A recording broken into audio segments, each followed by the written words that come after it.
Hello, welcome. Welcome to the 2020 MEW Faculty Show. I'm sure that Dr. Joyce has already welcomed all of you, but with previous videos. But for anyone who's watching this on YouTube, as well as those people who are seeing this at the Faculty Show digital version of a reception, welcome to all of you. My name is Alex Stelios-Wills, and I teach drawing and painting mostly, as well as design here at MEW. And I want to talk about my body of work here at the MEW Faculty Show. My work is made up of two grids of 81 works, each one a 9 by 9 grid that is in size approximately, it's a little bit over 12 feet wide, and each one is a little over 9 feet tall. And they are, so a total 162 drawings. I actually made a few more, but about 180. That way I had a little bit of wiggle room as I was designing the grids on the wall. And each of the grids is based off of a Sudoku board. Each one is a working Sudoku board. And what I mean by that is, let's move on and let's look at them as we walk into them. So this is how we see them in the space. This is dialogue number 2. And this is the one on the left. And then here it is nicely cropped so you can see the whole thing and it's not blocked by the wall. And here's dialogue number 1, which is on the right side of the gallery. And then here it is without all the space around it. And so like I said, this is a working Sudoku board, meaning that all of the non-objective drawings function as blank spaces, and all of the objective drawings, the representational drawings, which all are basically kind of fictional still life drawings, all of them are the answers, or like the numbers that are already down in a Sudoku puzzle.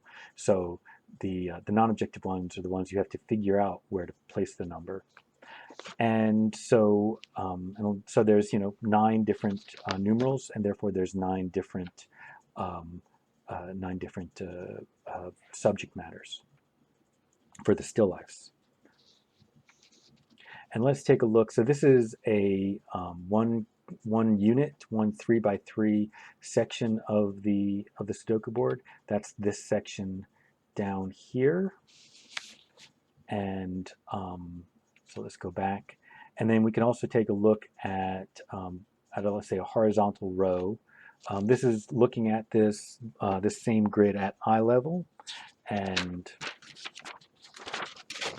we're looking at the images going across. And as you can see the different drawings. And so the bodies of work, actually there are 4 different bodies of work in these grids, not just the difference between half of them are representational and half of them are non-objective drawings, but each of those bodies of work is split in 2. Half, or approximately half, of the non-objective drawings are completely in graphite, and half are mixed media, where they combine graphite with pastels and some charcoal. And then the same is true of the non-objective drawings. Half of, or actually only a few of them, usually the first 1 or the first 2 of each series was done purely in graphite. And then I made an additional variable set from that, where I worked in graphite and then with pastels and some charcoal based off of that series. And here you have a view looking at the whole series kind of like at an angle, so you kind of get a sense of how you would interact while looking at it in person. And you can kind of see that it's a little bit difficult to see all of them equally well. The ones that are right at eye level obviously pop out the most. And so now let's look at the drawings kind of individually.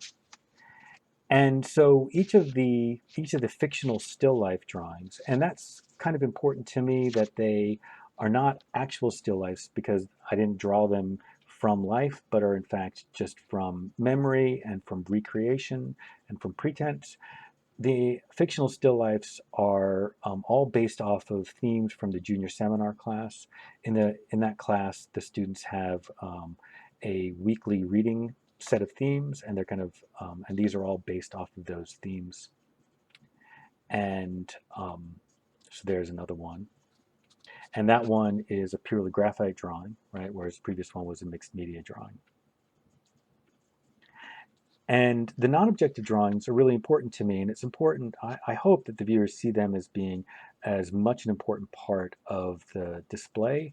And I also hope that one of the points of this is to get the viewer to see that there really is no difference between the non-objective drawings and the representational drawings. For one reason, because they all start out in a similar process. I start out by gridding them the same, and I start out by putting down a lot of vertical marks on all of them. And you could say one of the things this whole display is about my love of vertical marks and my struggle with vertical marks. And but the other thing, like all of them are kind of or somewhat representational in a way. I think the real difference between them is just how specific the suggestion of a representation is, how strong the suggestion of a representation is, and how much I had a very specific idea of what representation I wanted to create.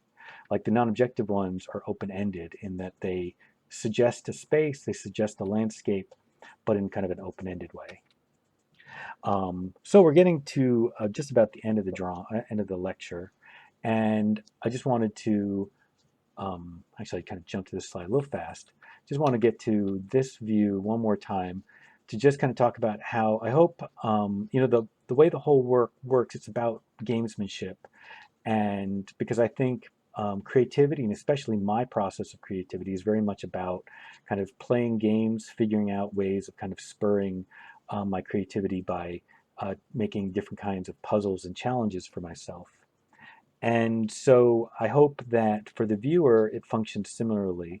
It's a very quiet and contemplative game, but I hope when you look at all of these and you see them in person, it is also a challenging and a rigorous game.